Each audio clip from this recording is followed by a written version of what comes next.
I don't know if anybody saw what I just saw, but I saw the first warm-up pitch from Dane Sanford go about 15 feet to the left of home plate.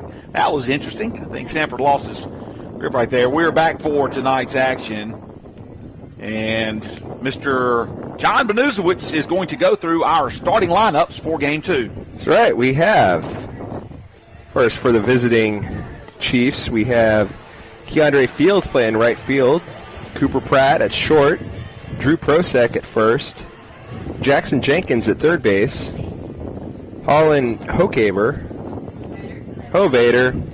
that's what that says, DH, it's corrected by Tavy Lane, Ethan Melton in center field, Cole Prosek at second base, pitcher is John Ellis Price, Will McClure is in left field, and Quincy Pratt will be the catcher. Pratt's just coming out of the woodwork here at Senatobia. For the Mustangs, same lineup as last game, different positions as we have J.C. Girard batting first at first base, Aiden Valente playing short as Dane Sanford batting third is on the mound today for Game 2. Chamberlain McLean in right field, Brock Nakumson doing the catching, batting fifth, Elliott Flowers batting sixth at third base, Benz Porter the DH batting seventh. Eighth is Trace Schmitz in left field, and center fielder batting ninth is Matthew Ryan Smith. Easton Harrison will be at second base.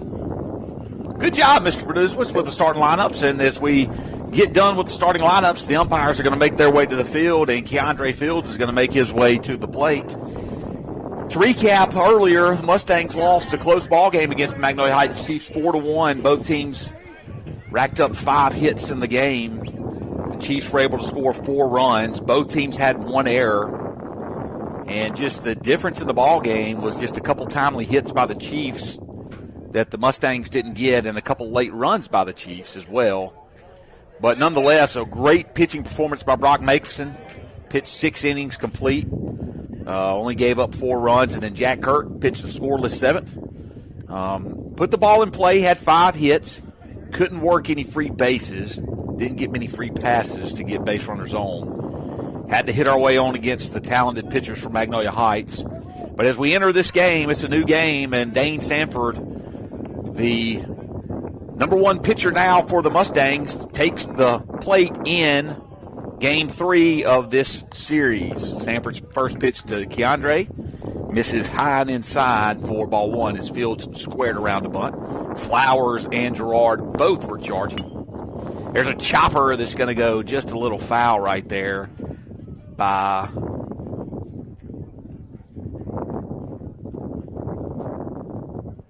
the umpire.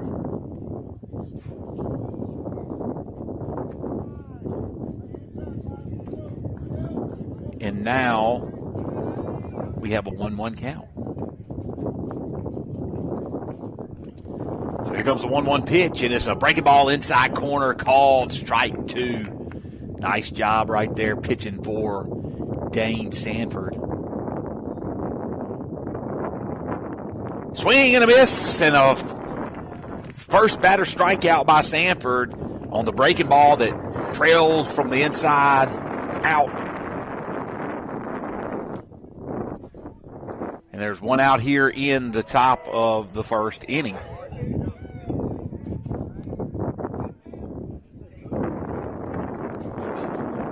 So that'll bring up Cooper Pratt, the shortstop, highly touted athlete, committed to play at Ole Miss. A lot of talk about MLB draft for Pratt. He lines one hard down the left field line.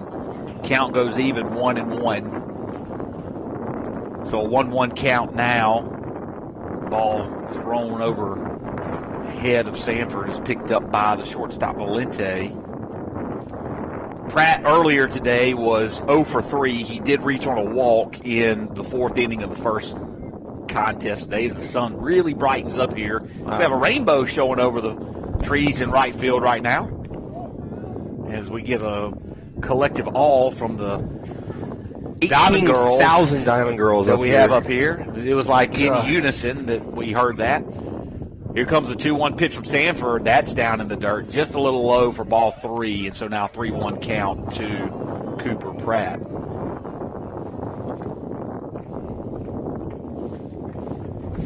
Sanford's pitch is inside, breaking ball called strike 2. Nice pitch for Sanford, and the full count has gone full now, here with one out in the top of the first. Payoff pitch. Swing and a high fly ball into left center field, right center field. That's going to get down in front of McLean. He's going to pick it up, throw it in quickly to second. It's cut off by Valente, or Harrison, I should say, and tossed into Valente, and a nice piece of hitting on a full count pitch by Cooper Pratt. So he has a double against Sanford here in the first, and Drew Prosek, the first baseman, will now come up to the plate.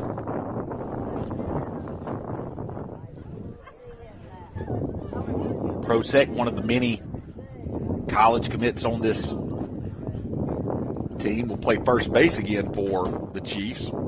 First pitch is inside, misses for ball 1. As the rainbow extends a little bit longer, as the sun comes out a little bit more, if somebody could get a picture of that, that'd be a really cool picture to send to Ms. Hargett to get on the website, because I know we have about 20 iPhones up here right now.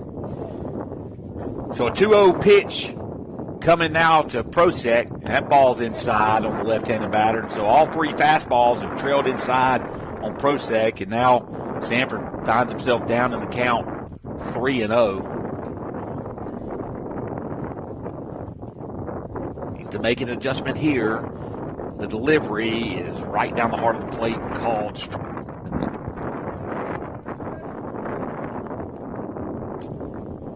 So 3-1 is now your count. Sanford checks the runner. Runner is now moving, and the ball is hit into left field. That's going to get down in front of Smits. He's going to relay it in to Valente quickly, and Cooper Pratt is going to trot around the home plate and score the first run of the game on the opposite field single on the 3-1 pitch with the runner moving here in the first. Nice piece of hitting by Drew Prosek. And that'll bring up Jackson Jenkins, the third baseman.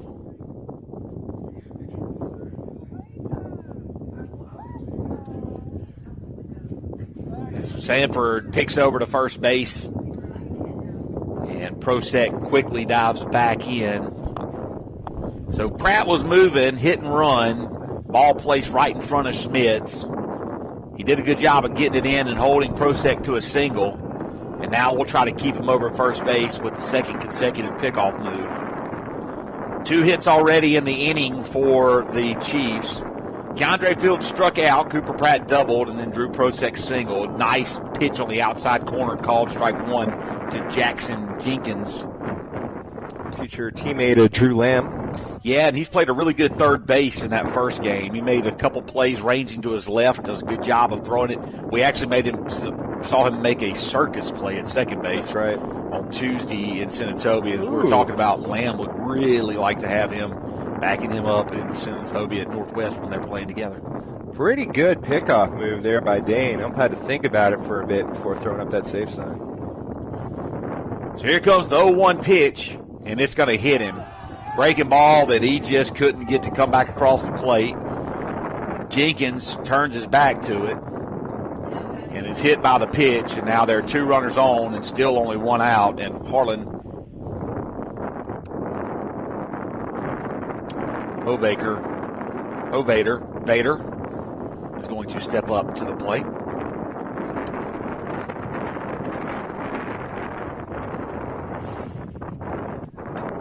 Vader earlier today was 1 for 4, grounded out twice to the shortstop and flew out to center field. Pitch runs inside on the left-handed batter again. So we're seeing the trend right now from Sanford against these left-handed batters. His fastball is running, as we are looking at it, left to right across the plate, and it's just missing the inside corner. As that one does the same and is a little low, and now a 2-0 count. You gotta just do what I do bowling, just move yourself over a little bit. Be breaking right across the plate. And I think he did just that there as he gets one across the heart of the plate, and Vader does not pull the trigger on that. Now a 2-1 count coming to the very popular Harlan Hovader, who is a designated hitter in this contest. 3-1 pitch coming as Sanford comes set, and a strike. He gets the call on the inside corner that time. And once again, the ball doesn't have that much run as much as it does just the arm angle coming across his body. He's taking it left to right. Yeah. A swing and a ground ball towards Harrison. He stays down on it, picks it up. He flips it over to first for the out. That does move the runners up. Yep. But that is a very nice play by Harrison. Very sound. It is. Routine play to get the out. Slow roller, no chance to get anybody at second and third. All that is, the risk reward just is not there. Get the sure out at first and take your chances with 2 down against Ethan Melton, the center fielder. Melton doubled, flew out, reached on a walk, and he's going to get hit. So that's the second hit batters in the inning. And, you know, as we've talked about, with that base open, it's not that big of a deal with 1 out and 2 outs here in the inning. But trying to get that breaking ball over the plate is going to be very important for Sanford. And he just hasn't been able to do it.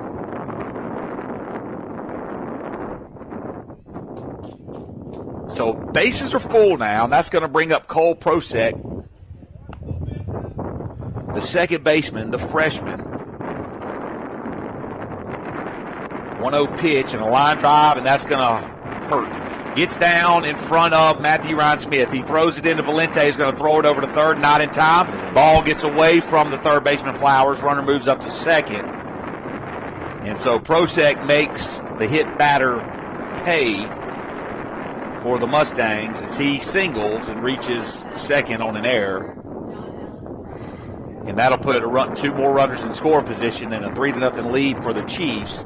And John Ellis Price, the pitcher, coming up to the plate.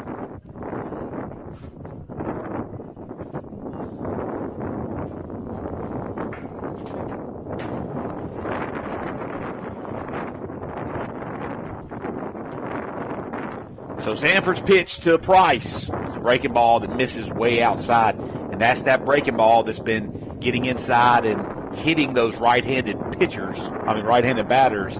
Still having a hard time getting that ball in the zone. That's going to be a pitch he's going to have be successful today. Next pitch misses away for ball 2. 2-0 is now your count.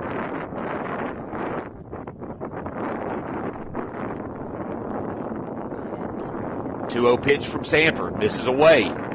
Or misses in. Oh, runner fell down at third. Not a chance to, as he put on the brakes. Slick field out there. But no throw. Be a 3-0 count. 3-0 count now. 3 runs on 3 hits, and Coach Neil Turner is going to step out and go talk to Coach Dane Sanford here for just a moment. Coach Turner works very closely with the pitchers and catchers. Works closely with all the kids, but he's doing a lot of the calling. That little headset Android thing that the catchers wear is linked up to Coach Turner. Allegedly, it could be anything. Could get Sirius XM on that. I don't know. I don't know what they're listening to, but it's allegedly Coach Turner. Never seen those things in action. You know, 30 years ago, we'd have called that a walkie-talkie. Today, we call it that Android thing. Nobody calls it that but me. Yeah. I don't think anybody calls it a walkie-talkie but me. Walkie-talkie. That's a terrible name, by the way, for a brand of anything. Walkie-talkie. I mean, think about it. Walkie-talkie. You can walk and talk with it. Walk and talk. I mean, with this device allows you to walk and talk. No kidding, guys. No kidding. 3-0 pitch coming now to John Ellis Price as Sanford comes set, and here's the delivery. Fastball right down the middle. Strike one is the Coach Turner's words calm Sanford down a bit, and here's the 3-1 pitch. Sees another fastball in there for strike number 2. So throwing strikes now. Yeah, Coach Turner went up there and said, how about you start throwing some strikes? And sure enough. If it was only that easy. Here comes the full count pitch, and it's a swing and a foul ball over the backstop for the 6th pitch of the at-bat, and the count will remain full. So the 8-hole hitter is John Ellis Price. He stands in, 2 runners in scoring position. Really need to strand these 2. Here comes the payoff pitch again, and it's fouled off down the left field line over to the practice football field, and the count will remain full. John Ellis Price, number 44, is going to be the pitcher for the Chiefs when they take the mound for the first time here in this contest.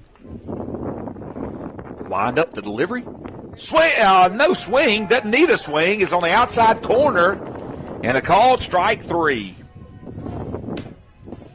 Nice piece of work right there by Sanford to get out of that. Sure was. Hey, how about Coach Turner talking a little bit of magic to Dane Sanford, settling him down and getting that strikeout when he was down 3-0? Nothing but strikes since the discussion. Since the discussion. Good job by Coach Turner. Good job by Dane Sanford. But there were 3 runs on 3 hits. There were no errors by the Mustangs. We're going to head to the bottom of the first.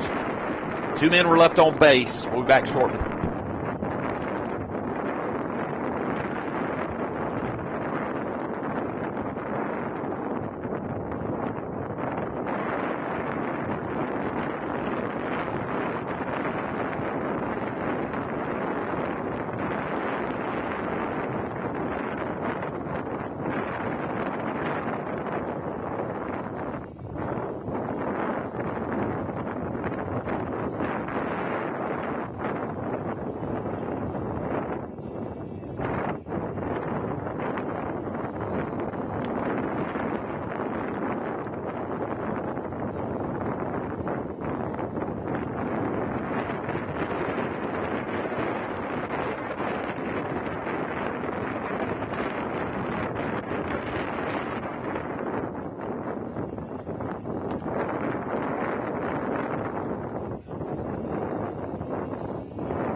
So we're getting ready for the bottom of the first inning. J.C. Gerard, the leadoff batter for the Mustangs, will be due up against the pitcher, John Ellis Price. J.C. Gerard, the ever so consistent J.C. Gerard, batting .354 on the season, has a .512 slugging percentage. .495 on base percentage, 29 hits, 18 singles, 10 doubles, 1 home run. Sees the first pitch from Price. It's a breaking ball that misses down for ball 1.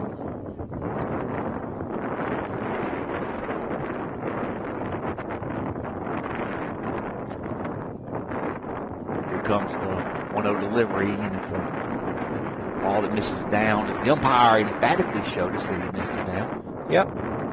2-0 count now. 3/4 arm slot for John Ellis Price. There's delivery and a chopper that's going to take Prosek off the bag. Ellis Price is going to not be. Oh, man, I'm going to tell you, I think they got away with one there. The whole press box moaned on that one. It looked like J.C. Girard beat Ellis Price to the bag on the flip, but the umpire calls him out. Nonetheless, and that'll be the first out of the inning.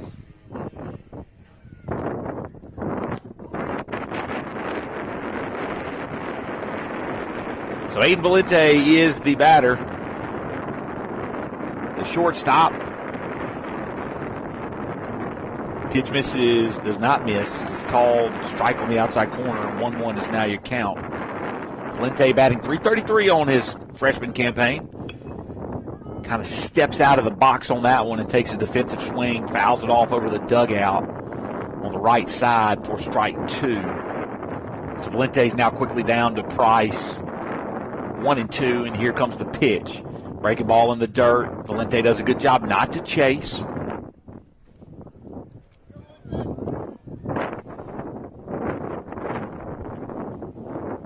The 2-2 pitch. Inside, popped up on the infield. It's going to be in foul territory. Prosek goes over, makes the catch, and that will be out number 2. That's kind of unfortunate. Just doing a defensive swing there. Had to offer at her. It would have been a call to strike. Unfortunately, popped up with room for the out to be made in foul territory. Wind blowing dead in from center field as Price delivers to Dane Sanford. Sanford, the leader in batting average on the team, batting .452 on the season. 33 hits for Sanford, 20 singles, 6 doubles, 5 triples, and 2 home runs. He has 23 RBIs as he has been very solid at the plate, and he's going to pick up a single there to the opposite field as he rounds the bag, and he's going to stay there at first base. Nice piece of opposite field hitting by Dane Sanford.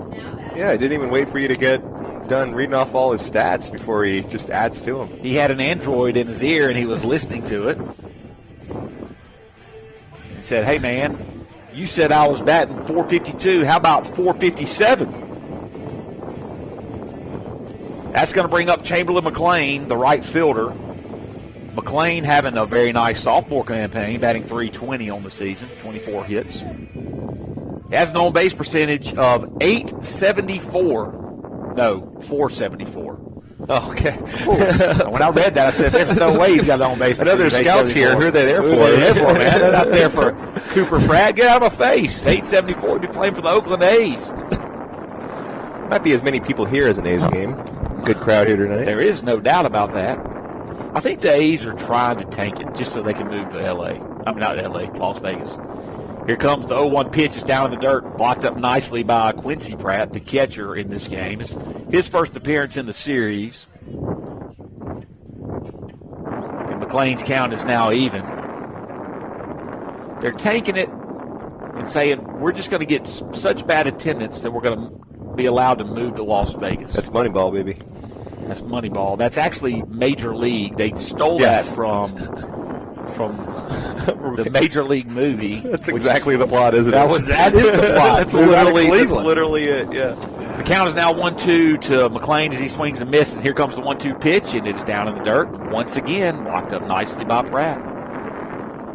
The count is now even at 2-2. So Brian Jacobson stands on deck. Can't talk about the pitching performance he had in the last game enough. Here comes the 2-2 pitch, and it is called something by the umpire. It looked like a ball. I stepped away from where he said it was, but I think he said it was outside. As Ellis Price was trying to walk off the mound. So here's the payoff pitch with 2 outs. Base runner should be moving, and he is late. Ranging over from third base is Drew Lamb's future teammate, and he makes the play at first base for the out. And that will do it for the Mustangs in the inning. So no runs on one hit. So no errors by the Chiefs. We're going to head to the top of the second inning, and it will be 3-0 Magnolia Heights.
Will McClure will lead off for the Chiefs here in the top half of the second inning. He is the left fielder. 9-1-2 due up here in the second inning as the Chiefs lead 3-0. Dane Sanford on the mound for the Mustangs. You may go ahead. No, you go ahead, please. No, I'm not talking. Strike call. I knew that. I knew you'd break. I win. First pitch strike by Sanford. Starts ahead in the count. Another strike not called for Sanford. 1-1 is now your count. Low fastball not given on that pitch. Here's the 1-1 pitch from Sanford and a chopper towards Flowers. He picks it up, throws it over to Gerard, who picks it out of the dirt for the first out of the inning. Nice play by Gerard.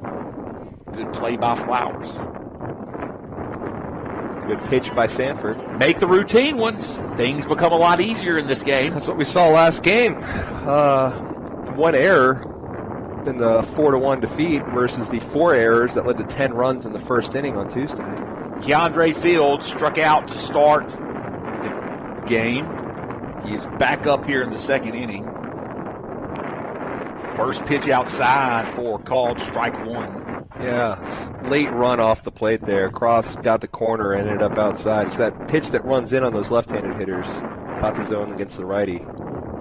That ball had a little bit of juice on it right there. That had some velocity that we haven't seen out of Sanford.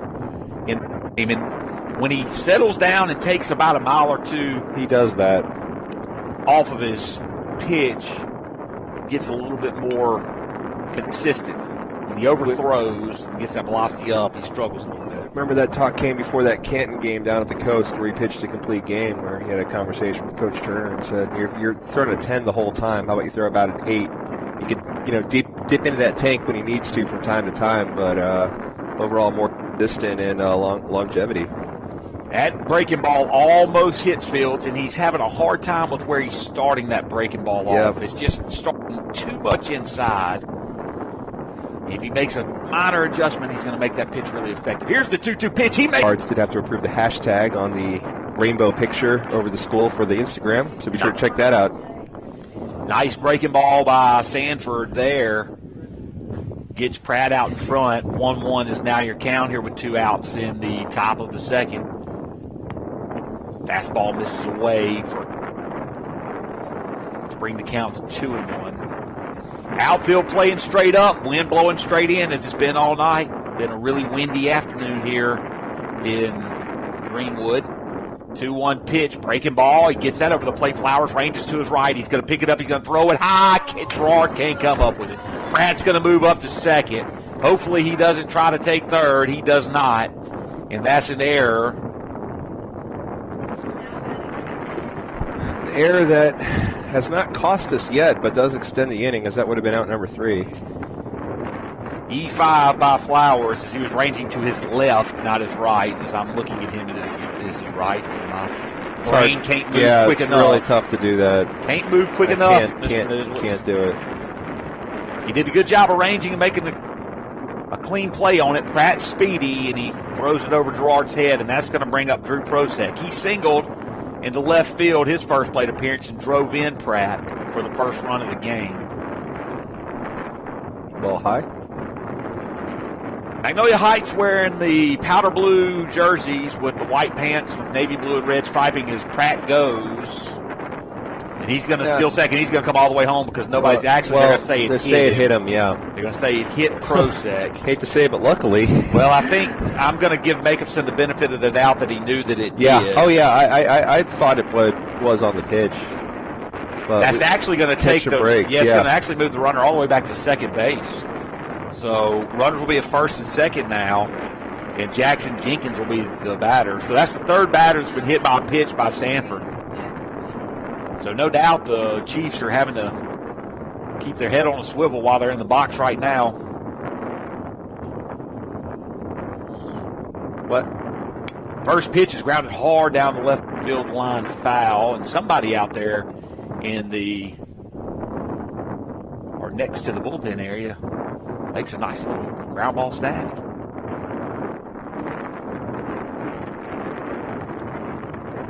It's Porter out there in the bullpen. Sanford comes set, mixes his looks up against Pratt. He's going to pick over to Easton Harrison, not in time. As Pratt gets back safely.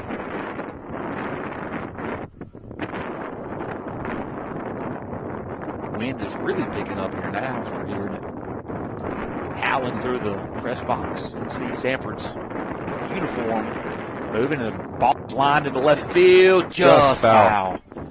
Looked like it was going to be foul off when it left the bat, but then all of a sudden, when it kind of got out there, like, wait a minute. Yeah, I was afraid the wind, that luckily that was hit so hard that it. Here comes the 0-2 pitch. The delivery is a breaking ball that almost hits him. They're really standing in on that breaking ball. Yeah, I can't really blame them. Dane has wrangled that steed from time to time, but by and large, not really having the command of that breaking ball. But he throws it there, and he gets the strikeout as you are speaking about it, Mr. Bernoulli.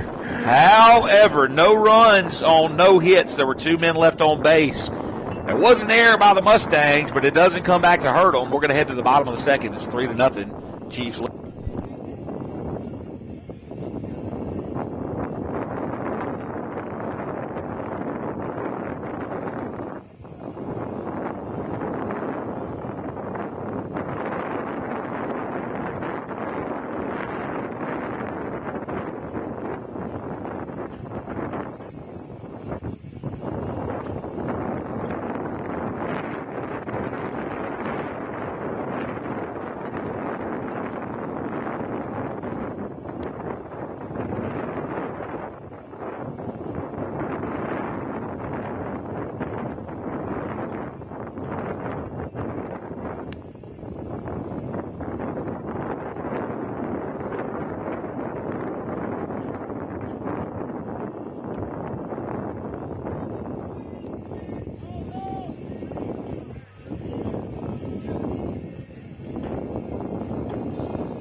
Brock Jacobson is going to be the batter for the Mustangs here in the bottom of the second. And as we go to the bottom of the second, Mr. John Benuzowitz is going to be with your play-by-play. Brock Jacobson. Swing through strike one.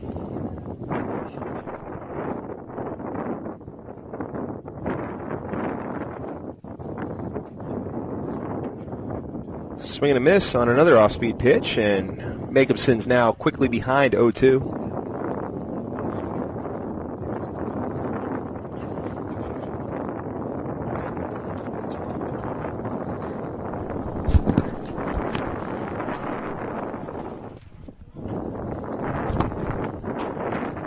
an 0-2 count.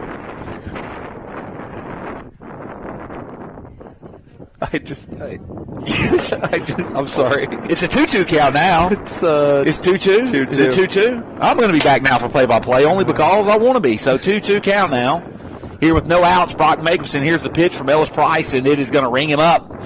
Ball looked a little bit low, but he gets the benefit of the doubt, does the pitcher, and Jacobson goes down looking, and that'll bring up Elliott Flowers. What I miss, Mr. Benizowitz? You missed a couple of swinging strikes on some off-speed stuff. So that'll bring up Elliott Flowers, the third baseman. Ball is just outside. It's just outside. Just a bit outside. Drive for the corner and gets it. You haven't seen it, folks. Major League. Oh, man, let me tell you. Everybody of our generation has seen it, but my gosh, it's so funny. Not completely appropriate. Don't need to encourage. I don't know if we should be encouraging it or not. I'm going to watch it tonight. Well, we encourage you to watch it. 2-1 pitches, 2-0 pitches in there for a strike, so the count is now 2-1 to Flowers. Line drive in the left field, and that ball's going to get down, and Flowers is going to hit the bag at first, and he's going to be held up there as the throw comes in quickly from the left fielder for the Chiefs, Will McClure. So a nice piece of hitting right there by Flowers, and the second hit of the afternoon for the Mustangs. Second hit of the afternoon for Flowers, too, as he had a knock off of Pratt in Game 1.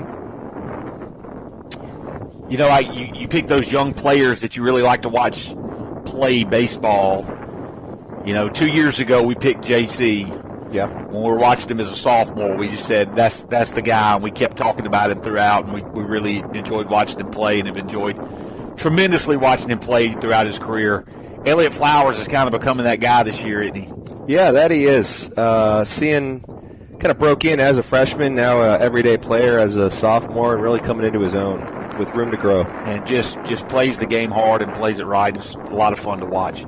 Pitch misses outside to Ben's Porter. He's another one of these young players that's coming into his own. Yeah, and I can't stress enough, if you've not been keeping up with the JV, that is a good ball club. That's a real good ball club. We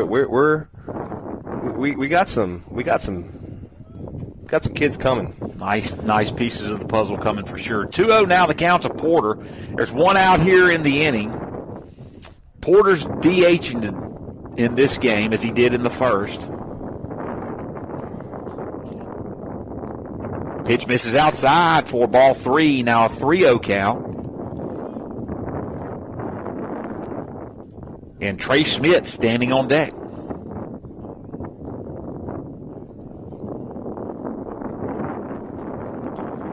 So Flowers gets a nice lead at first base. There's the 3-0 pitch right down the middle for the first strike of the at-bat.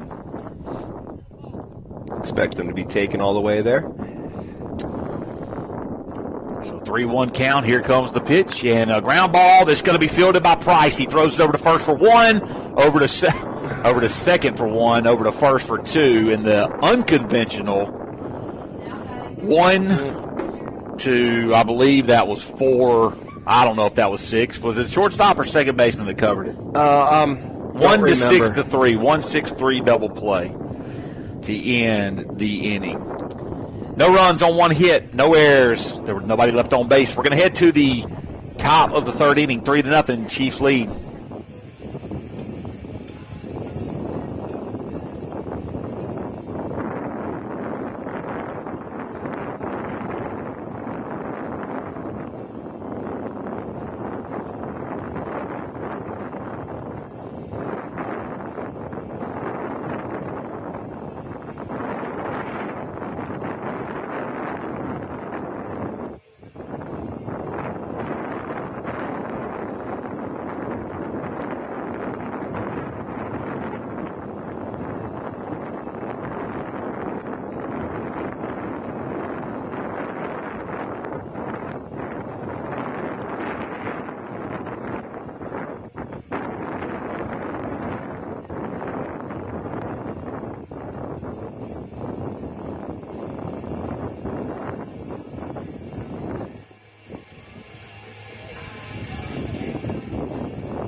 So Harlan Hovader is up to the plate for the first batter of this inning, the top of the third, to face Dane Sanford. He grounded out to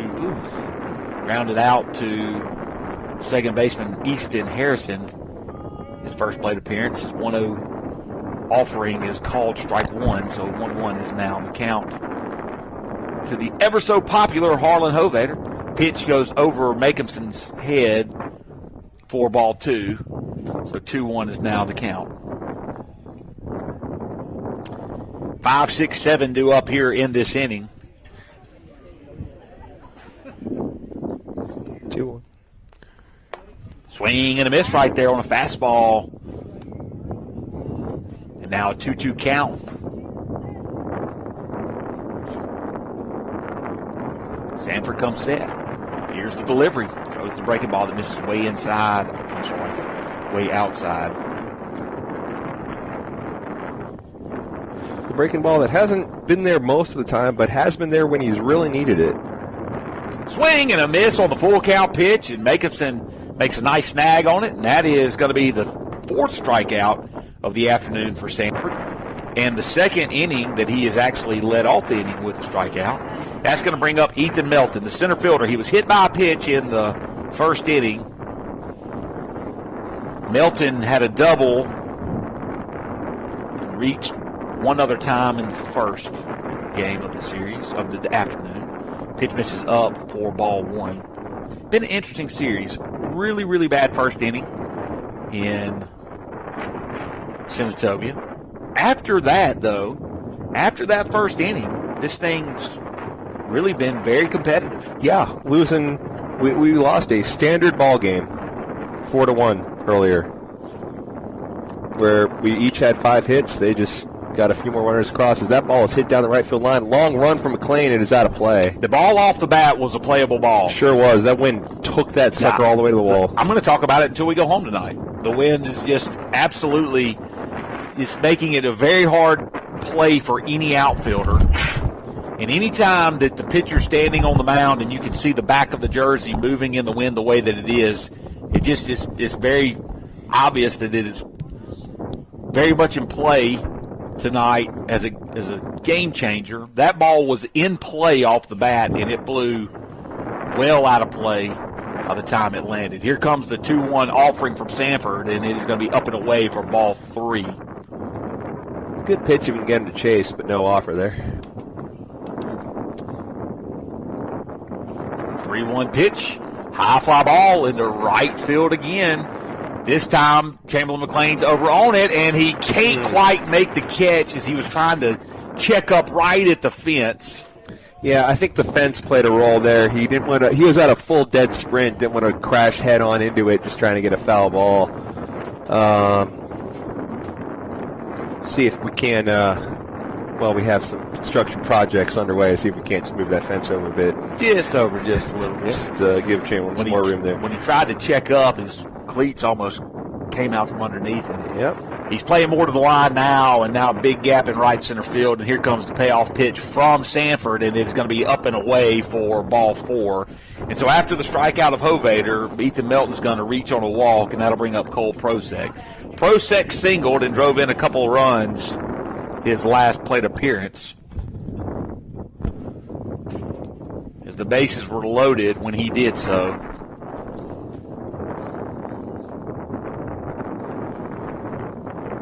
He's going to lay down a bunt. It's going to be fielded cleanly by Sanford, flipped over to first base to Gerard, and he is out. Odd one-out bunt there by Prosek, trying to catch the Mustangs off guard. Bunts it right back at Sanford, and he just makes a very routine play off the mound. And that'll bring up John Ellis Price, the pitcher, who struck out looking in the bottom of the first inning. Bottom of the first inning. Discombobulation. Combobulation is a word. Is a word. We found that out. Swing and a miss right there, inside corner. To put things in order. Or the act of putting things in order, I suppose, in that sense. Combobulation is the act of putting things in order? So Google says. If Google says it, it must be true. Fouled into the net. is the 0-1 offering, and now Ellis Price is down 0-2 in the count. And Sanford trying to put up the second 0 in as many innings and strand another runner at second base. So Melton stands on second, then the pickoff move, he did turn. That's going to be a balk. Yep. He didn't throw. He didn't step off. He had to have stepped off for that not to be a balk, and I'm not sure that he did. I think he spun, and there was nobody there. I'm going to talk it over here. So we'll see what they say. Now, Coach McMinn is not saying much from the third base box, but he's saying no balk. So Coach McMinn must have seen him step off. So we didn't see what they saw. Okay. As I figured that he would have been a little more animated if he thought it was not. It's going to be all for naught because Dane Sanford's going to come back with that curveball. It's going to work this time and strike him out. He had to get it up in the zone for it to work, Mr. Bernusewitz, and that just didn't quite find its way into the zone. But you had the right thought process. Sanford did try to strike him out on that breaking ball.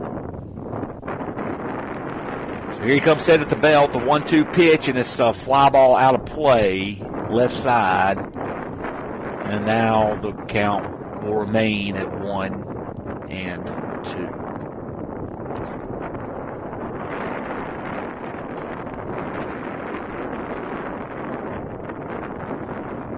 Comes the 1-2 pitch. Breaking ball just misses the outside corner. Nice job of framing by Makeup, but don't think it caught the corner. It was not. It was a ball all the way, but a close one. Good pitch and a good plate discipline not to offer at that. That very easily could have been strike 3. So a 2-2 pitch now. As Sanford comes set, he checks his runner at second. Here's the throw and a little looper that's going to be in the infield, and Valente catches it on the run for the third out of the inning, and that will do it for the Chiefs here in the top of the third. No runs, no hits, no errors. There was a man left on base. We're going to head to we're going to stay here. Okay. We're going to stay here for a minute because we're going to talk a little pro baseball. Okay. All right. Have you been watching much pro baseball, Mr. Briswitz? Not as much as I would like to, but I've seen a few games. So what's the... Me and you are probably the only two people in Greenwood that have MLB TV. That's right. And what's the deal with the blackouts this year? More games are being blacked out I'm trying to watch the Dodgers and the Giants. It's the total opposite. So you think with Bally going under, Bally owns a lot of those. The Bally Total Fitness, for some reason, owns a lot of those regional networks. Okay. And they're having bankruptcy problems. That's what it is.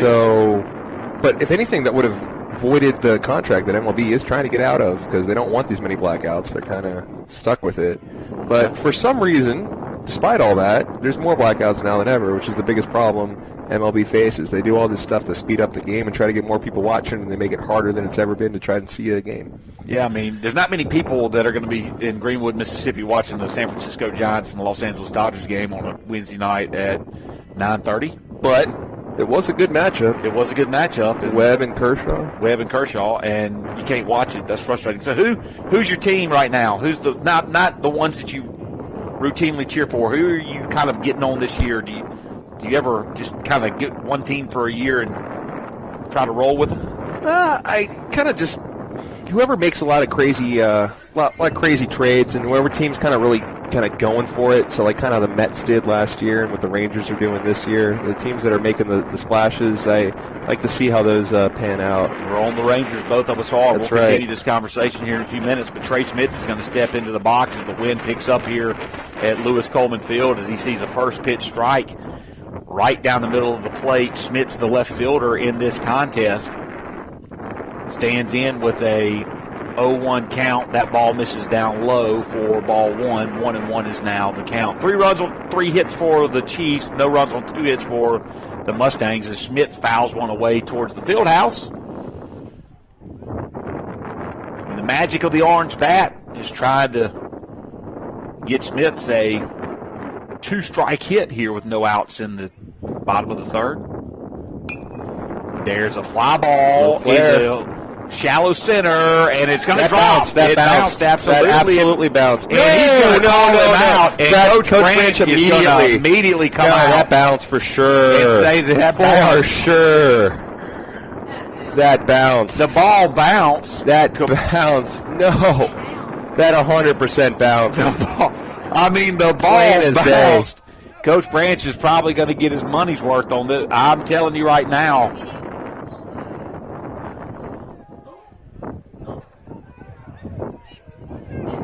That's plain as day.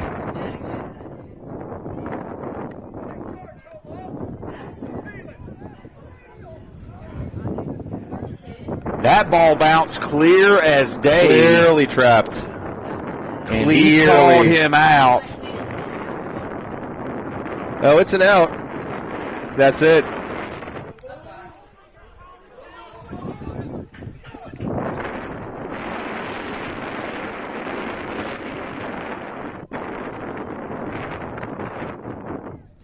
Coach Branch has just been tossed out of the game.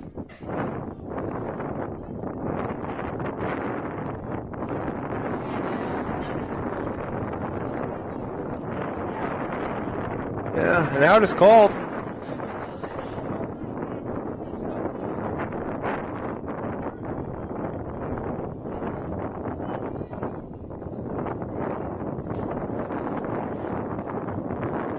So the ball bounced in center field.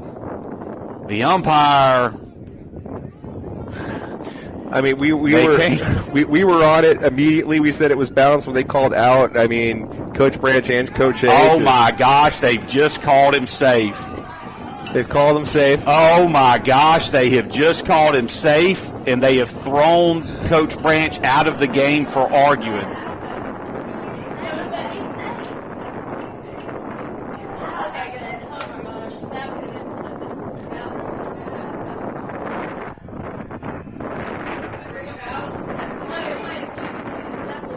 No. So, we've had an unejection. Coach McMahon, of course, not pleased at the turn of events. But it is the correct call after all this. I would like to point out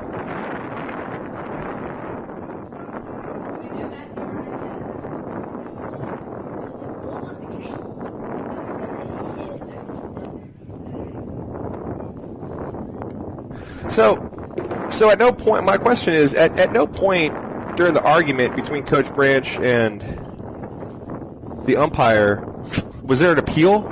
Yeah, he was asking for an appeal. Once he talks to the other umpire says, "Oh yeah, he absolutely trapped it. He's safe." Just sitting there silent the whole time. Okay. So I'm going to go on record as saying that I've invited the director of activities for the MAIS to come up and watch the umpiring at the ball games here in the Mississippi Delta, and I have not gotten a response to that invitation. And that's all I'll say. So Magnolia Heights fans are mad because he wasn't thrown out. Coach Branch was extremely mad and probably should have been thrown out. Was thrown out. He was thrown out. But he's now been restricted to the dugout. I don't know exactly what any of this means, but what I do know is that was an extremely crazy. I would love to explain all of it to you right now, but all it did was just infuriate everybody here at the ballpark. Well, that's a balk. So now Coach McMahon is talking to the umpire. I don't know if that was an official pitch or not. If we were cleared to play, then that's a clear balk, as he just did a pitching motion without throwing the ball. So now we're calling time. Oh, the umpire was standing. He wasn't in position. He wasn't in position. No balk. So no balk. Lord help us. Matthew Ryan Smith up to it's the gone plate. Off the rails here. In what has been such a peaceful day at the ballpark, and just a blooper into center creates all kinds of chaos. Yeah, you never know you're sitting on a powder keg until it erupts. That was strange. Squares around the bunt, and that pitch goes up and in on him, and he's going to get out of the way of it. So 1-1 is now your count. It's one way to pull back from the bunt, just falling over. It's one way to not offer at the pitch. Just flop. LeBron James. Play a tournament going on. Squares around again. He gets this one down. That's a good bunt by Matthew Ryan. They only plays at first. They make the play at first. So a good job defensively by the Chiefs of making the play. But Matthew Ryan does a job there as Trey Smits is going to be ruled with a single earlier. So bottom of the lineup, getting things done. It's what we need to get things going. Trey Smits, the 8-hole hitter, after much ado, awarded a single. The sacrifice bunt by Matthew Ryan Smith, the 9-hole hitter, puts him in scoring position with only one down, and J.C. Girard, leadoff hitter, at the plate. Girard sees a breaking ball in there for called strike one. When he walked over there to the appeal, I said, if he appeals this and they say safe after they've thrown Instantly the coach out, said like, what are we doing, man? Instantly said safe. Good gosh almighty. 1-1 is your count now to J.C. Girard as he watches the ball. We're going to recap all of that here in just one moment. The venerable Trey O'Brien sending naked gun gifts. J.C. Girard nubs one towards third base, and Jenkins is going to go over and catch that ball for the second out of the inning. So the Mustangs in danger of leaving a runner in scoring position again.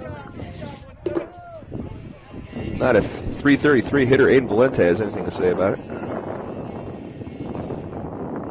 It's that bat music, which will get the Diamond Girls singing the song for the next inning and a half or so until the next time it comes up.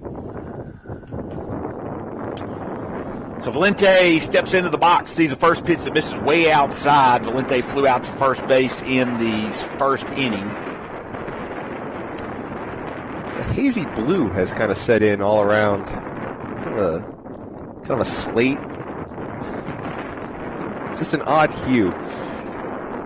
We've had rainbows, sunshines, clouds, ejections. Bring them back after ejections. As the Diamond Girls. I will give all our listeners out there the props of the Diamond Girls. They were trying, when you heard me yell no, they were trying to play bring them out when they were bringing Coach Branch back on the field post ejection to let him come back in the game. Good thought, Diamond Girls, just not appropriate at the time. 1-1 pitch is swung through and missed, and Valente's down 1-2.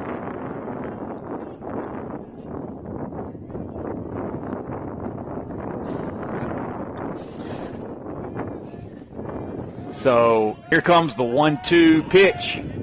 Misses way outside. Schmidt's called off second, but no throw down. And 2-2 is now the count. No yawning right now, Mr. Berduzowitz. Too much excitement for yawning. Here comes the 2-2 pitch, and Valente fouls that one off.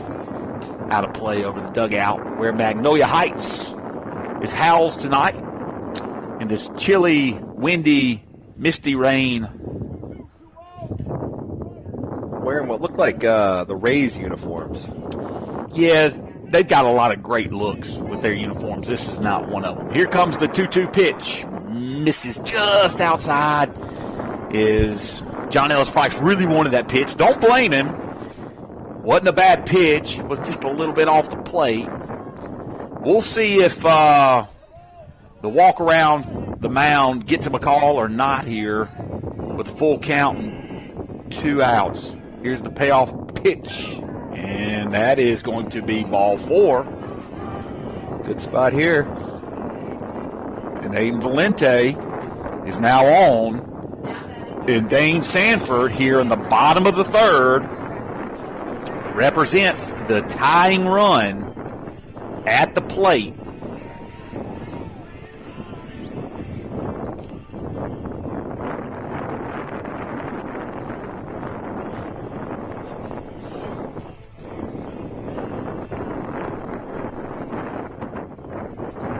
So the rain is misty a little bit at this point. Dane Sanford up at the plate. John Ellis Price comes set at the belt. Runners on first and second, 2 outs. There's the pitch, and it's an inside slider that really got in on the feet of him, and that was a defensive swing that we've been talking about, Mr. Manuzis. We've seen a lot of guys from both teams have today. That's right. That means both pitchers got a little something working. As the score would indicate, as it's a 3-0 ball game with only 5 total hits in the game.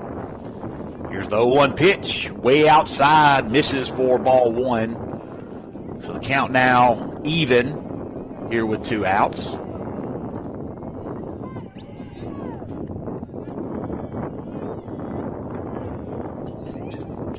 So here comes the 1-1 offering with 2 outs in the inning.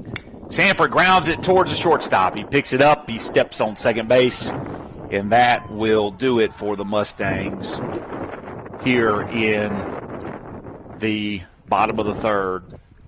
There were no runs on 1 hit. There were 2 men left on base. No errors by the Chiefs.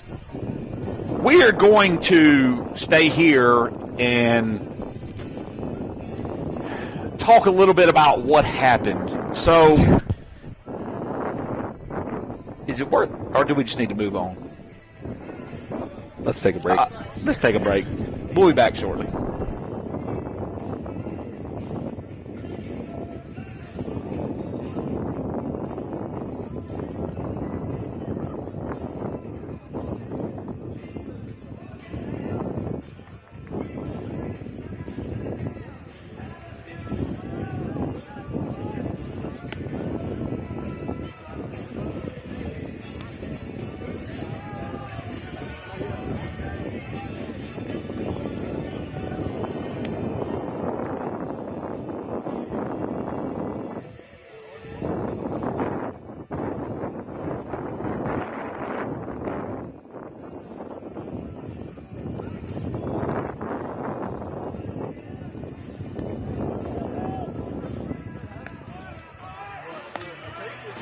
All right, so by popular demand of one Trey O'Brien, we are going to talk about the madness.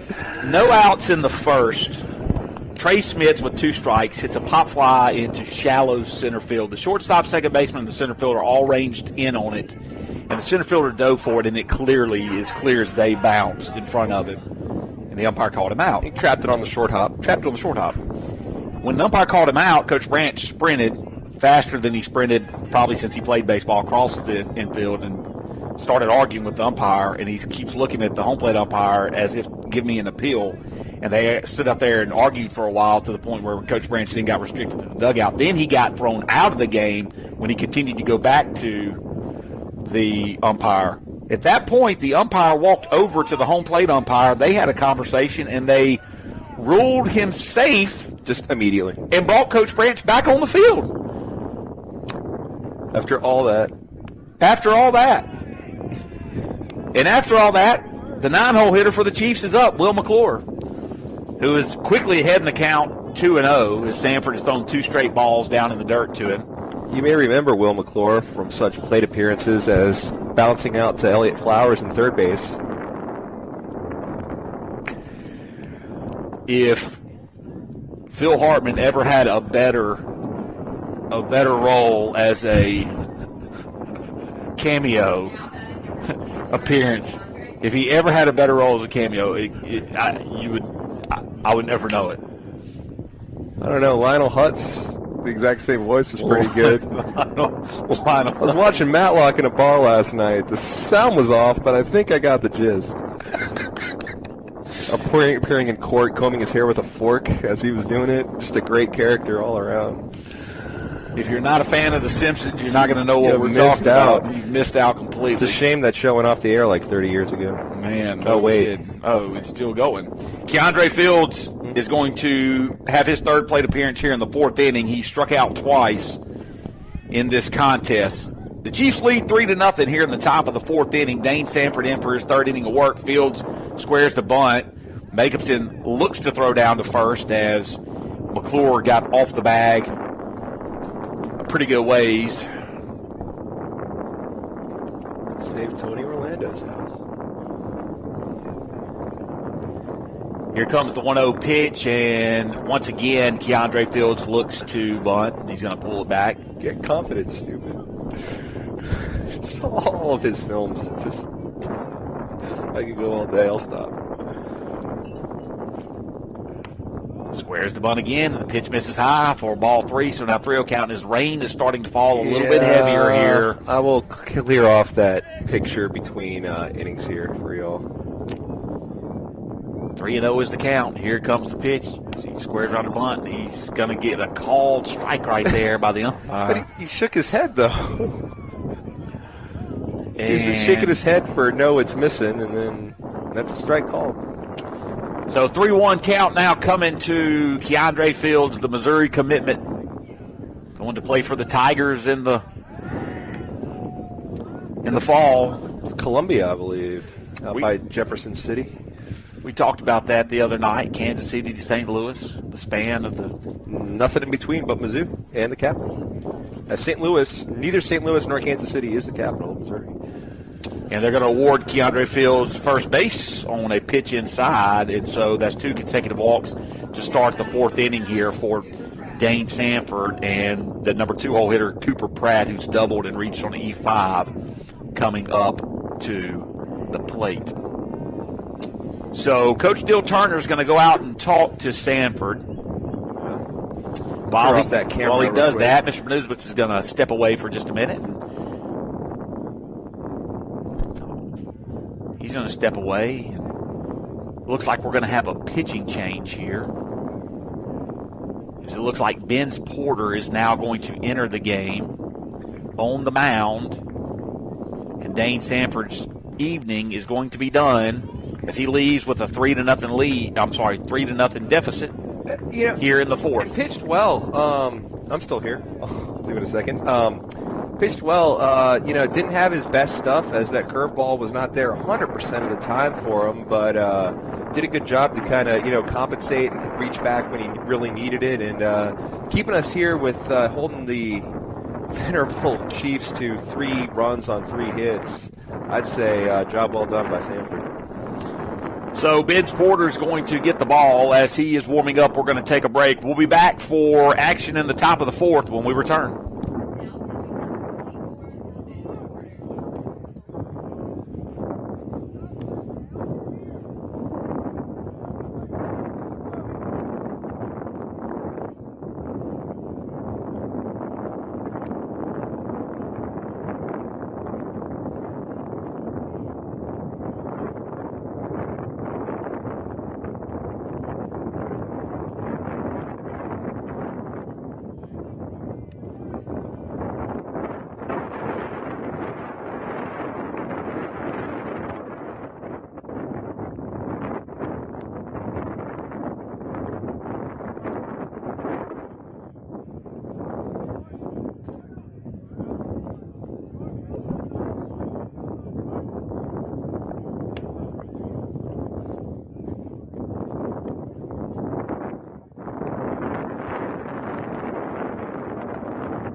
So Porter looks ready to go now, and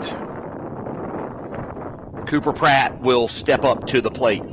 Pratt, the shortstop, has a double, and he reached on an E5 in his only 2 plate appearances in this ball game. Batting in the 2-hole for the Chiefs. They're trying to extend their lead. They have runners on first and second with nobody out here in the 4th inning.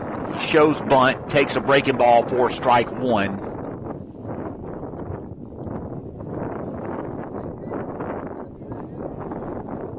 Porter comes set. Another breaking ball, a little bitty chopper towards Harrison. Actually, that's Valente. He flips it over to Gerard for the out, so Pratt does a job, moves the base runners up.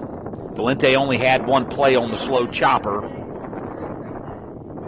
And now 2 runners in scoring position with Drew Prosek coming up to the plate. And that not as routine as it looked, as he had to contend with the runner and kind of had to field the ball through the runner jumping over it. Good job by the runner to not get touched by the ball and get out. Breaking ball right there by Porter, doesn't find the zone, so he falls behind to Drew Prosek. Prosek singled and was hit by a pitch in the second inning. He's batting here in the fourth. Infield playing in for the Mustangs. Everybody with their feet on the grass. Breaking ball inside corner, called strike one. Trying to cut that run down at home plate or at least get the throw over to first. As quick and as aggressive as Magnolia Heights is, I think anything on the ground, they're moving. Here comes another breaking ball in there for strike two to Prosek. So Ben's Porter coming in, throwing that breaking ball really nicely on that inside corner to those left-handed batters. Chamberlain McLean could see a little bit of action if they get out in front of this one. Here comes the 0-2 pitch, and he throws that way behind Prosek as he kind of looks at the catcher and says, hey, man, where'd you go? To the point that he didn't even move. You don't see that often. Mr. Newswitz, who has been mildly irritated throughout most of the afternoon because of his need to get a little bit of a snack, has walked back up here after clearing off the camera with a bag of popcorn. That's about all I got left in that great concession stand. 2-2 count now coming to Drew Prosek as Porter comes set. Here's the delivery. Another breaking ball and a slide just over the head of Valente. One run's going to score. Chamberlain McLean hits the cutoff man, Gerard right there on the grass, and 2 runs score. And Prosek drives in a pair to extend the lead to 5-0 on the single. Got the ball, lifted it up over the infield, and just got it to fall right there in front of McLean. Keandre Fields showed the speed from second to score. Yeah. And that'll extend the lead, and that will plate Jackson Jenkins, third baseman. Showed that curveball enough, he just waited back on it. Fastball that misses, gets away from Makemson, and now that's going to move up Prosek, and now there's another runner in scoring position here with 1 out. Okay, so 2 runs aboard with 1 out. You don't want this to snowball.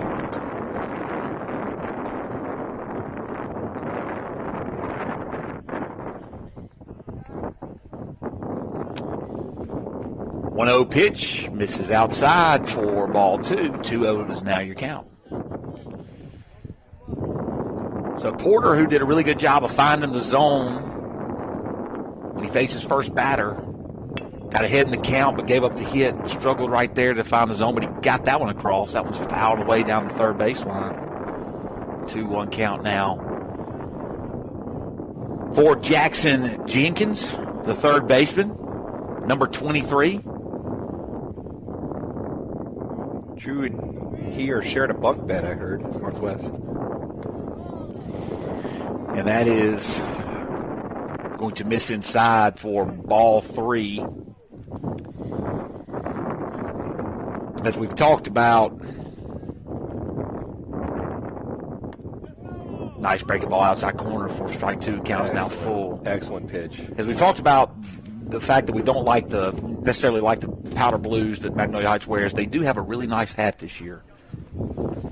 Full count pitch is grounded softly towards third baseman Flowers. He picks it up and he's going to hold it. Flowers did a good job of knocking it down. Didn't get through the hole. Couldn't move the runner up from second to third. And so Jenkins is going to reach on an infield hit, and Hovader is going to come up to the plate.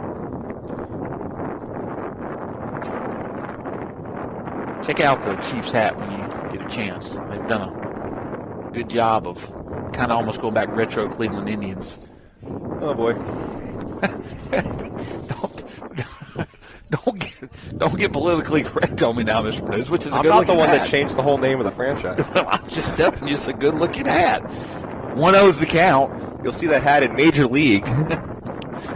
Actually, you really will. So it's a 1-0 count. Called strike on the inside corner. 1-1 count now. As we promote that movie to everyone age appropriate. Read the label on the box when you rent it from the local video store. when you do that, yes. When you go down to the Blockbuster. 1-1 pitch is in there for a called strike 2, so Porter now ahead of Hovader. 1-2.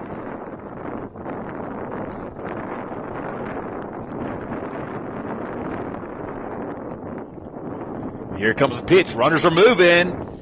And no throw from Jacobson. This low for second ball, evens the count at 2-2. Yeah, so no throw there. It was a breaking ball, off-speed pitch. Now the infield's going to come back in with the 2 strikes here in this at bat, and a little flare into left field. Smits is going to settle under it. He makes the catch. He's going to throw it in. It's going to be cut off, not cut by the third baseman. Flowers tried to get out and get it. He knew it wasn't going to be in time to make the play at the plate. And didn't want the runner to move up to second, but Jacobson did a good job of going and sliding and getting in front of the ball to hold the runner at second, but another run is plated, and the lead is extended to 6-3. Yeah, good sack fly there. I almost made a 6-0 comment that the outfield seemed to be playing a shade or two in, considering what these hitters have been doing, and I'm glad I didn't say anything, as the very next pitch was hit exactly where Trey Schmitz was standing. Ethan Melton with a really big secondary lead out there at second base, as these chief runners have really been challenging the pitchers and catchers for the Mustangs throughout this series. Porter picks up the velocity on that one. Down in the dirt, misses for ball 2. So 2-0 count now to Melton, the 6-hole hitter for the Chiefs, as Porter comes set. Here's the delivery on the breaking ball, in there for strike 1. Now 2-1 count.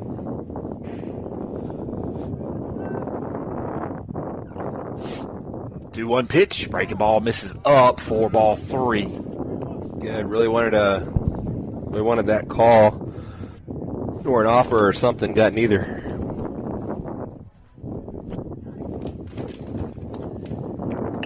Hard hit ball into left field. Smits is ranging back on it, gets turned around, settles under it, and does make the play right about where the warning track would be if we had one. And that is going to be the last out of the inning. So, 3 more runs are plated by the Chiefs in the top of the 4th. The Mustangs are going to head in the bottom of the 4th, trailing 6-0. We'll be back momentarily.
So we are back for the bottom of the 4th inning. Chamberlain McLean is going to lead off for the Mustangs. 4, 5, and 6 due up here in the bottom of the 4th, and the Mustangs have some work to do if they are going to scratch their way back into this one, trailing 6-0 after 3.5 innings. Now batting number 33, Chamberlain McLean. Chamberlain McLean, the defensive MVP of the previous game, has played some right field, he played some center field, he battled nearly all of the elements. It's like some Herculean trial, and surmounted them all. Fought a Hydra. What's that? It's a thing that Hercules had to kill. And every time you cut one head off, it grows 2 more. It's like that dream I had about the spiders. I told you about that, didn't I? I don't believe so. I've told a lot of people about that. We'll go back to that in the after the bottom half of the 4th innings. First pitch, McLean misses down low for ball 1.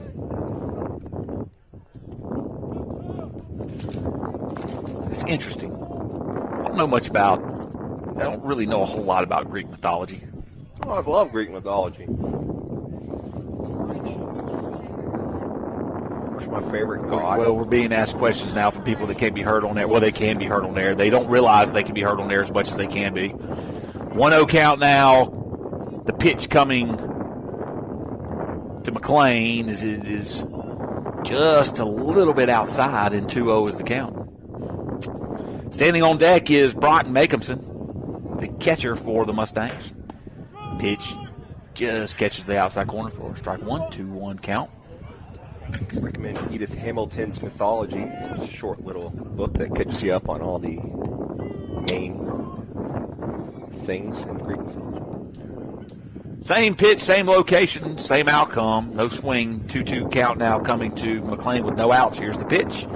That pitch missed just a little bit low. He tried to place it in the exact same spot. If you look up in the lights here at Lewis Coleman Field, you see that mist is really coming down now. Full count, pitch inside, called strike 3. Wow. Some would disagree, but that was a Frank Drebin, Enrico Palazzo call right there.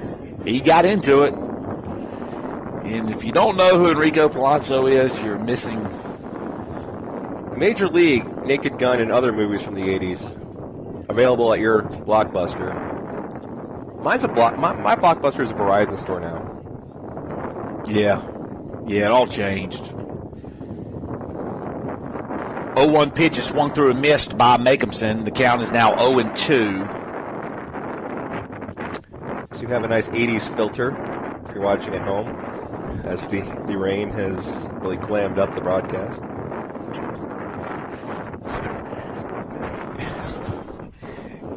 I would be interested to know if anybody out there that's listening ever saw the movie Gleaming the Cube.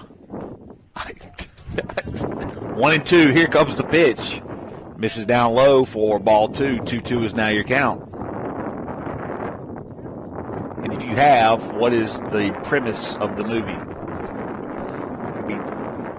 It's been a while trying to guess just based off that title. I don't know about Gleaming a Cube, but Brock's trying to cream a sphere right here.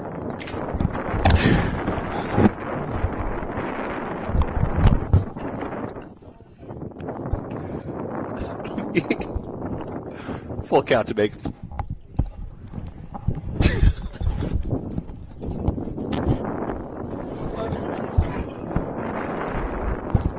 Didn't go, and Macomson works the walk.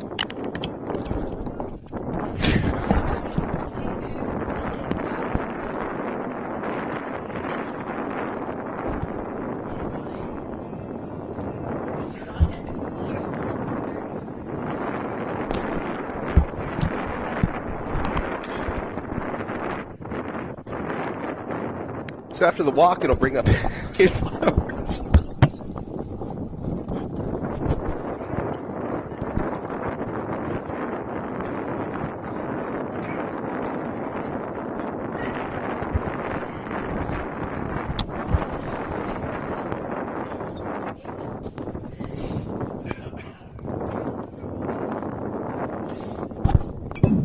Fouls that away sharply.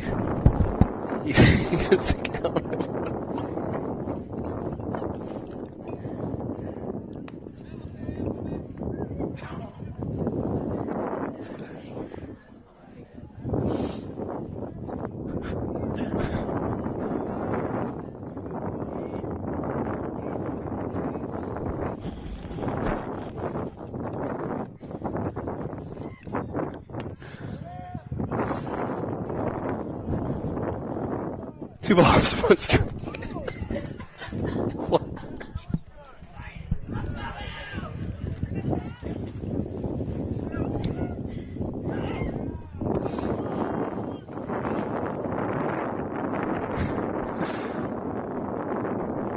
Evens the count at 2-2. Brock Macomson standing at first after working a walk.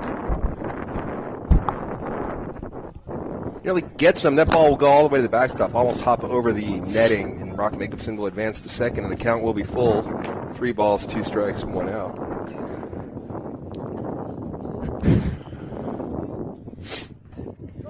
Good opportunity here. Runner in scoring position, 1 out. Flowers with a hit already this game.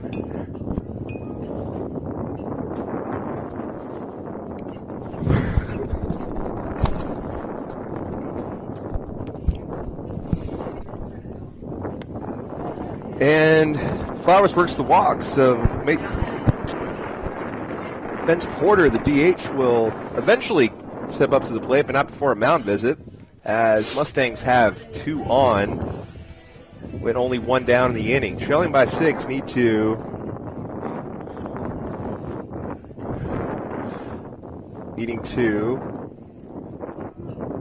make something happen here. I'm back. Thank you for allowing me to step away for a second there, Mr. Manuzwitz. Got a developing situation. 2 runners on with 1 out. And Ben Porter, the pitcher, is now up at the plate. He grounded into the very unconventional 1-6-3 double play to end the second inning.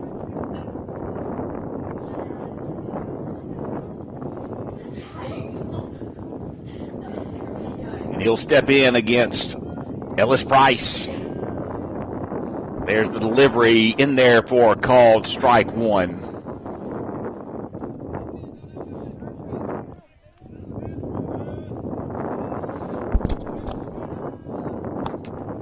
Ellis Price comes set. Here's the pitch. This is just down for ball 1, so now 1-1 count. We know the rain is picked up. Yeah. It's just a misting rain, but it is picked up, and you can tell it's starting to play a little bit of a factor on the dirt here. And there's a little chopper towards first base. First baseman slips, and he's going to be safe at first base. And the pitcher and the second baseman couldn't get there. Prosack had to range to his right to go make the play. And everybody is safe on the infield hit.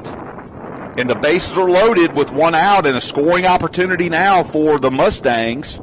Stick Dubard comes on to run for Ben Porter. Yeah, Prosack was looking to flip it to somebody, but there was no one to flip it to. He had to get in a foot race with Ben Porter, which is not something I'd recommend doing to anyone, as Ben Porter is very fast. The second baseman shortstop were working the runner on second, so he was pulled too far to the second base bag. The pitcher kind of slipped coming off the mound. He couldn't get there. So as it is, where it stands, Trey Smith stands in with a big at-bat at hand. There's the first pitch, high fastball, right at the chest, swing and a miss, strike 1. Got the bases loaded here. It's a big at-bat. I'm going to clean off that, because we can't even see the batter anymore. Swing right there and a foul ball. So Schmitz is down quickly, 0-2.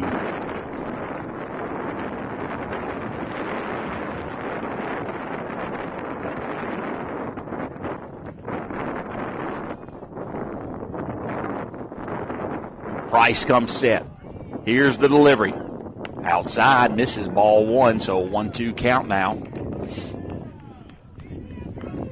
Magnolia Heights came in with a 24-3 record. They're 25-3 after game 1. Undefeated in conference play. They have 1 series left with Bio Academy. There's a pitch that misses outside again for ball 2.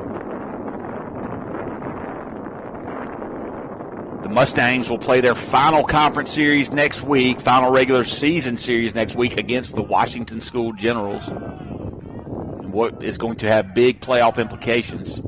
A swing and a miss right there. The pitch that was down and away, and Schmitz goes down swinging.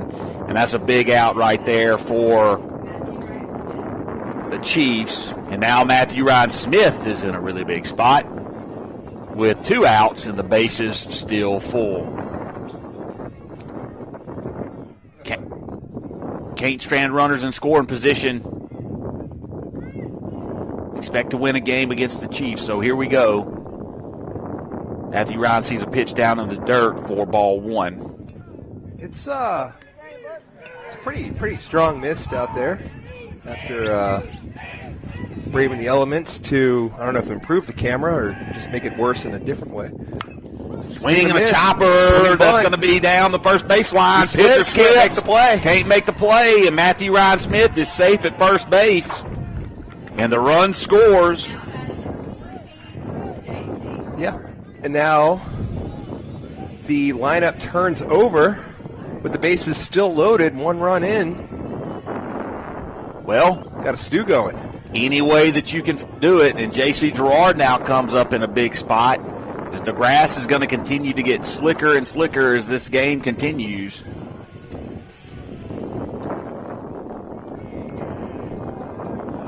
You can't see a pitcher, but he is there. You can't see the batter, so I'm going to leave it. Pitch misses down for ball 1. 1-0 is now your count to Gerard.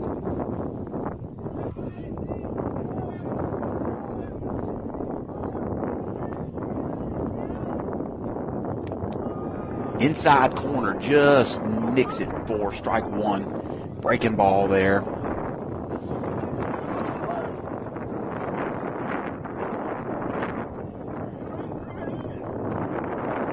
So JC steps out.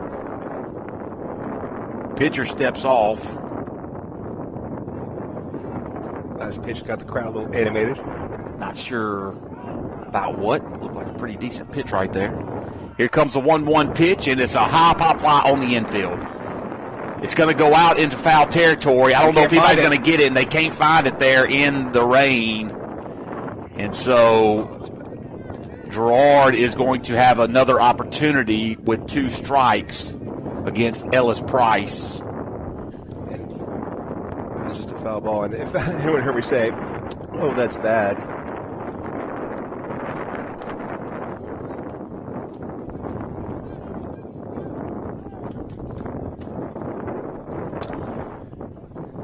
So John Ellis Price, who's working into his 4th inning of work, now has a 1-2 count on Gerard again. Here's the pitch. It's a breaking ball and a swing and a miss, and he got him on that inside pitch. And the Mustangs are going to leave the bases loaded, but they do pick up 1 here in the 4th. They're going to head back out to the 5th inning. No runs on 1 run on 2 hits. No errors. 3 men left on base. We'll come back for the 5th momentarily.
So the leadoff batter in the top of the 5th inning is going to be Cole Prosack, the 7-hole hitter for the Chiefs. Another one of those left-handed bats the Chiefs have in their order.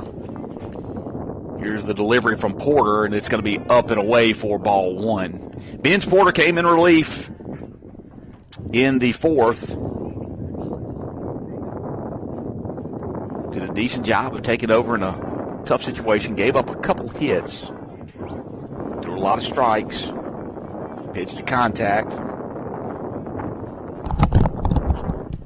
the 2-0 pitch, and it's a line drive back up the middle that gets by Porter, and that'll be a leadoff single for Prosek. And that'll bring up the pitcher, John Ellis Price. Price struck out, and he flew out to shortstop in the third inning.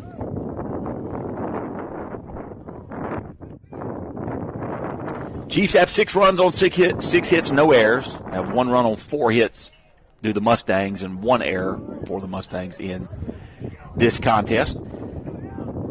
Porter is going to come set, the runner on first. He's going to check over to first base as Price squares around the bunt. Bunt's going to be hard to field at this point, as the field is slick here as the rain has continued to fall during the second game. Another check to first base by Porter.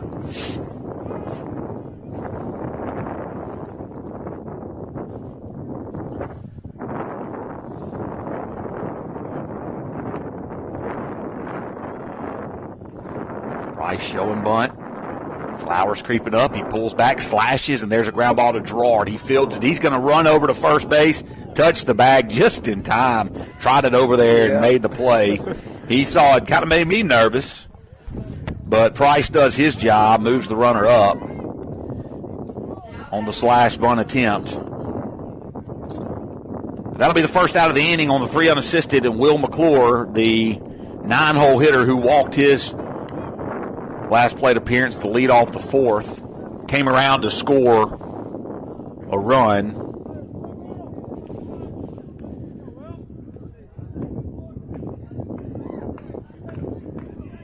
Now stands in with a runner in scoring position. Seems like they've had runners in scoring position throughout this game. Yeah, like they're doing the whole MLB extra inning rules where they just start on 1 on second, but as true as that is, the fact that it's only 6-1, I feel like as often as we've seen a runner there on second and third, this could be a whole lot worse. Mustangs have doing a good job of holding them for the most part. They've gotten timely hits when they've needed them to pick up 6. The Mustangs have stranded some. Breaking ball that's inside and down for ball 2, now 2-0 count. Haven't seen a radar. Don't know what the radars look like. We'll check it in a minute to know what this rain is going to continue to do. Called strike there. 2-1 count. It's a very odd storm moving across the center of the state. Circular motion like a hurricane. It's really weird. 2-1 pitch is in there for called strike 2 as Porter continues just to really work that breaking ball nicely in the zone.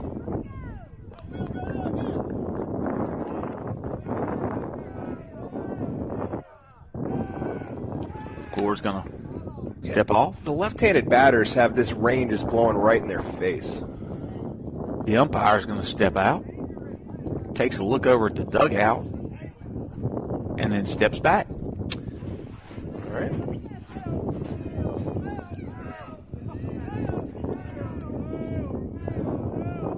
So here comes the 2-2 pitch. Breaking ball that hits him. Axel, yes, they're going to award him the base. Yep, got off the shoulder for sure. Yeah, and I didn't know if he was going to say that he kind of leaned into it, but he just didn't move. He stood his ground and picked up a hit by pitch with 2 strikes, and that's going to bring out Coach Turner. So while Coach Turner goes for a mound visit, we're going to take a short break. We'll be back momentarily.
One out here in the top of the 5th inning. There are runners on first and second, and Keandre Fields is stepping up to the plate. He struck out twice and walked. He's only reached once in this game. Looking to do some damage here. So he's going to square around a bunt, and he is going to take a strike as Dane Sanford covers third base nicely there. Flowers crashes. Gerard crashes. Lightning crashes. Live. That's right. 1984. The fact that you pulled the year out really is impressive. 90% sure of the year. Album overall was good. Didn't do much after that, in my opinion. No, that was a good song, though. Ball's fouled away.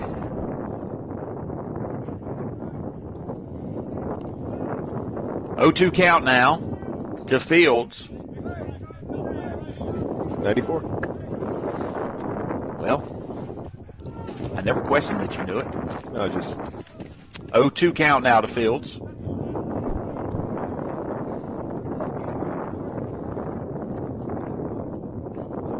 We'll see if he squares the bunt here with 2 strikes and 2 men on and 1 out in the 5th. He does not, and the breaking ball is chopped. It's just as good as a bunt or better, because at this point we are not covering. Vince Porter tried to come off the mound. He slips on the grass. And that is going to be an infield hit for Fields. Works better than a bunt. Yep. I know I already used this one, but I think that is truly, you couldn't have rolled it any better than that. No. That was as perfect of a placement as you could possibly get. Bad luck, but nothing's hurt so far as we have the bases loaded, but with 1 down, just a double play ball from getting out of this. Infield playing in here with 1 out. So tough to turn the double play. It'll be tough to turn the double play. 1-0 pitch misses inside for ball 2. Nowhere to put him as Cooper Pratt, the shortstop, is at the plate. He's reached twice, grounded out to the second baseman, Aiden Valente, his last plate appearance. Here comes the 2-0 pitch, and it is lined into left field, and that is down. 1 run's going to score. It gets past Schmitz all the way to the wall. 2 runs are going to score. They're going to wave Fields all the way around from first base. They throw it into third. Now the throw goes over to third, and the runner is safe. What? Pratt gets in and beats the tag. As the throw was into the cutoff man, it looked like they were going to throw it into third. They did not. And the bases are cleared on the double by Cooper Pratt. Now batting number 6, Jordan Urso. And it looks like Jack Kirk is going to come back out for his second game of work here. And that'll do it for Vince Porter here in the game. Not a bad outing by Porter. He got in trouble right there in that inning, and he got up to the top of the order, and that top of the order is daunting. There's bottom of the order is daunting, middle of the order is daunting. It's just a daunting team. It is. We're going to take a break while Kirk warms up. We'll be back momentarily.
So the Chiefs are starting to pull away in this contest as they've scored 3 runs in the 4th and now 3 runs in the 5th. They have a runner on third base with only 1 out in the inning.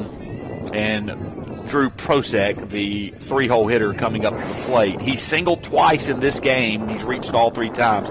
He was hit by a pitch in the 2nd. So Drew Prosek will step up to the plate, the left-handed batter, as so many are for the Chiefs. They have 9 runs on 8 hits. The Mustangs have 1 run on 4 hits. Prosek will stand in. Here's the delivery from Jack Kirk. Down in the dirt for ball 1 as Jacobson blocks it up nicely.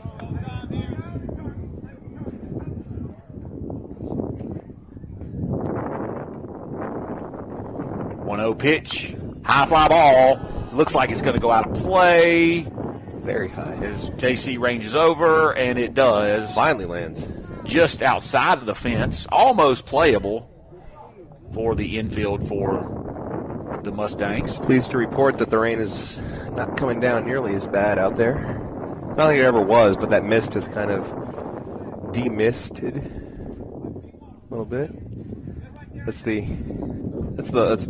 weather term. That's what they use. The demisting. Never heard anyone in the meteorology business say that. No? Here comes the 1-1 pitch from Kirk. It's outside breaking ball. Just hits the corner for strike 2. Good pitch right there by Kirk as he is trying to work ahead and stay ahead of the middle of this order and Drew Prosek, the 3-hole hitter. So here comes the delivery. Misses up in the zone. Dropped his arm slide a little bit right there. A little bit different look from Kirk on that pitch than we typically see. I like when they do that, but I like if they can throw other pitches. 2-2 pitch is swung through and nice. a strikeout. Good breaking ball right there by Kirk. And that'll bring up Jackson Jenkins, the third baseman. Hit by pitch, struck out, and he singled in the 4th. To finish that thought, I mean, you don't want him to throw, okay, if I'm going to throw a fastball, it's going to be out of this arm angle. If I throw a curveball, it's out of that arm angle, because if you can't mix up pitches at those different angles, all you're doing is telegraphing what pitch you're going to throw before the ball is even released. So I like it as long as they can mix up pitches while they do it. Very over the top on that delivery. That misses outside for 2. I don't think it was that bold. Was I bold with that? No, you said over the top on that delivery like you're talking to me. Nice breaking ball there by Kirk. 2-1 count now. Has a short week ever felt so long? 2-1 now. Swing and a miss on the breaking ball right there by Kirk Jackson Jenkins. And I tell you, Kirk had a really good 7th inning pitched in the first game of this. That he did. This doubleheader. And he's looking to do the same here. Here comes the 2-2 pitch. It's a fastball that misses outside for ball 3. So now full count with 2 outs and a runner on third. This would be a huge out for him in his growth and trajectory as he's getting more and more work here at the end of the year in the varsity lineup. Full count pitch. Just misses up. Man. Tell you what, that's the pitch you wanted to throw. That's the spot you wanted to throw it. And that's going to bring up Harlan Hovader, the designated hitter. He grounded out 4-3, struck out, and then hit a sacrifice fly to left field that plated a run in the 4th. The 3-run 4th for the Chiefs. The Chiefs scored 3 in the 1st, 3 in the 4th, and then 3 again in the 5th. They've scored so far. We hope to hold it at that number. Runner at first broke back to first as if he was anticipating a pickoff move right there from Kirk. Pitch in there for a called strike 1. So 0-1 now the count. Highly anticipate that Jenkins will be moving, trying to get that run scoring position. There is the throw over to first. Jenkins stands back in.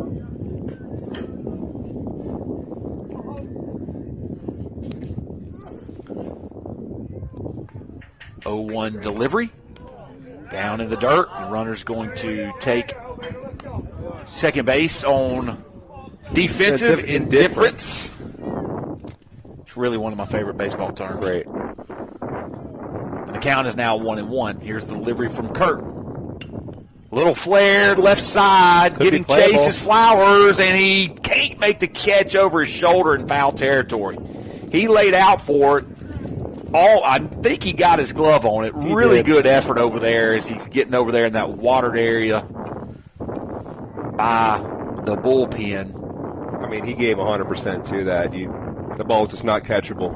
If he put that much effort into trying to go get it, it's just out of reach. And now, count at 1-2. Here's the pitch. Looked like a decent pitch, but must have missed a little bit outside, so a 2-2 count now.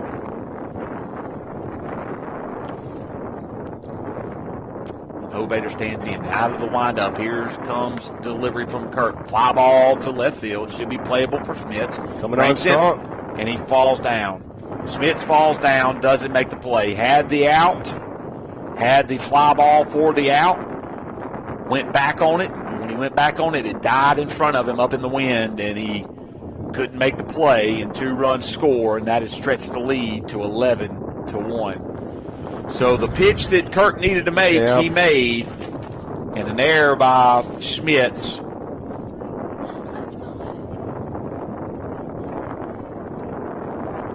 Not a very big run now, as with 1 out left to go, the Mustangs now need to plate a runner in the bottom half, regardless of what happens the rest of this inning, just to keep this game going.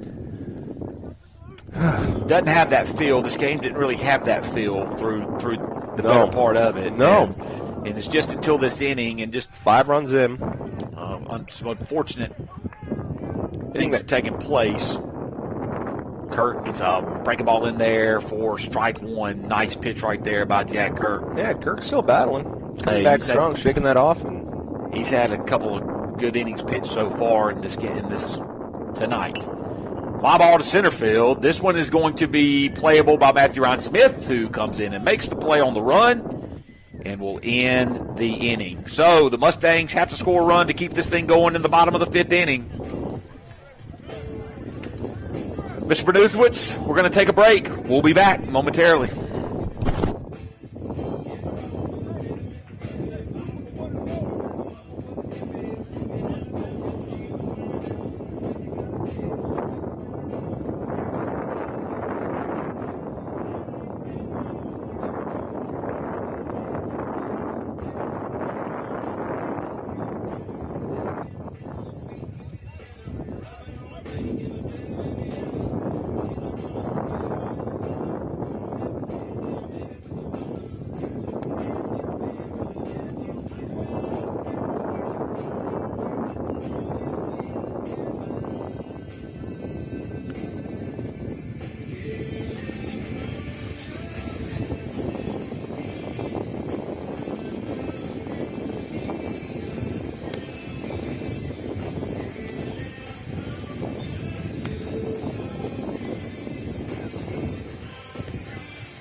Aiden Valente is going to lead off for the Mustangs here in the bottom of the 5th as they need a run to keep this game going. It's 11-1 as the Chiefs play to 5 in the top of the 5th. 11 runs on 9 hits for the Chiefs, 1 run on 4 hits for the Mustangs. Valente, Sanford, and McLean due up. Valente is 0 for 1. He has reached on a walk. He sees a pitch on the outside corner from the left-handed pitcher that is entered. Is that Ignite again? It is. Ground ball. That's going to be tough to field. Jenkins picks it up. He throws it over to first, and man, what a dart. Holy moly, what a throw by Jenkins to get Valente out there at first. As he was moving to his left, he picks it up, and he just slings it on a dart to the first baseman for the first out of the inning. I like that dart. That's exactly what that was.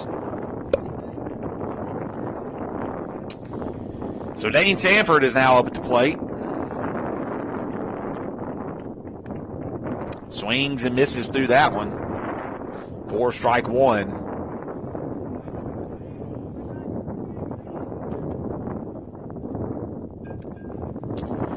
Oh, 1 pitch to Sanford, and he kind of chases that breaking ball outside. So he kind of let that bat get out in front of him and couldn't hold back on that.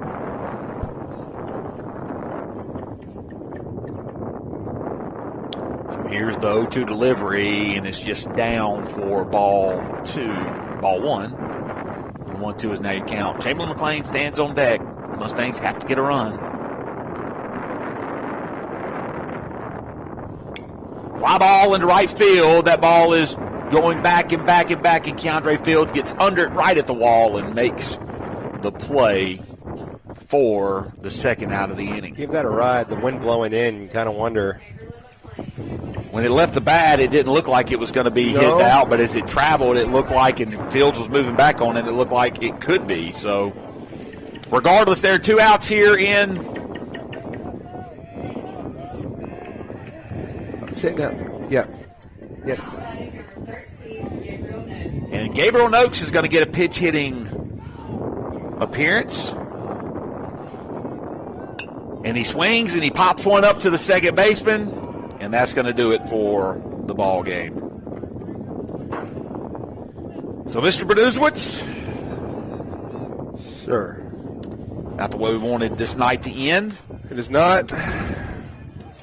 But that is the way it ends all the same. So, Magnolia Heights sweeps the Mustangs as they've swept everyone else in this conference to date. 11-1 on this outing. 4-1 in the game earlier.